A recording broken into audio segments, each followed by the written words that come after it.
August মাসে ডেঙ্গুতে আক্রান্ত হয়েছেন 10,496 জন। এ সময় মৃত্যু হয়েছে 39 জনের। জনস্বাস্থ্য বিশেষজ্ঞরা বলছেন, সামনের দিনে ডেঙ্গু ঝুঁকি আরও বাড়বে, আর তা মোকাবেলায় পদক্ষেপ নেয়ার কথা জানিয়েছে সিটি কর্পোরেশন। সেপ্টেম্বরের শুরুতে বাড়তে পারে ডেঙ্গু আক্রান্তের হার, এমন সতর্কতা আগেই দিয়েছিলেন বিশেষজ্ঞরা। সেই প্রতিফলনই যেন আগস্টের শেষ দিনে।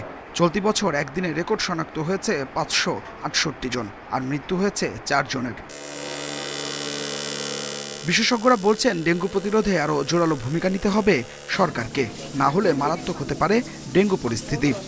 ডেঙ্গুটাকে সেভাবে একটা জনস্বাস্থ্যের জরুরি পরিস্থিতি বিবেচনা করে একটা সমন্বিত কেন্দ্র থেকে একসাথে কাজ করতে হবে, যেটা সমন্বয় করবেন মাননীয় প্রধান উপদেষ্টার কার্যালয় এবং প্রশাসনিকভাবে মন্ত্রী পরিষদ বিভাগ। মৃত্যুর সংখ্যা কমিয়ে আনার জন্য বিকেন্দ্রীকৃত স্বাস্থ্য ব্যবস্থা এবং মশক নিয়ন্ত্রণের জন্য যে স্বেচ্ছাসেবকদেরকে সহ জনগণকে সম্পৃক্ত করে কাজ করা, সেগুলো করার সুবিধা হবে, অর্থ বরাদ্দ করা সহজ হবে এবং সারা দেশে একটা গুরুত্ব দিয়ে সবাই কাজ করে এটা একটা আন্দোলন হিসেবে সবাই দেখবে। আগামী 3 মাসের কর্মপরিকল্পনা সাজিয়েছে সিটি কর্পোরেশন। জনসচেতনতার পাশাপাশি রাখা হয়েছে জেল জরিমানার বিধান।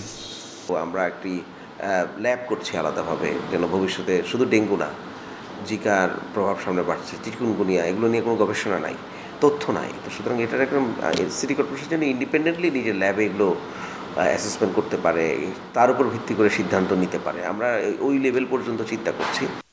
31 আগস্ট পর্যন্ত ডেঙ্গুতে আক্রান্ত হয়েছেন 31,476 জন, আর মৃত্যু হয়েছে 122 জনের। Adilur Rahman, independent news, Dhaka.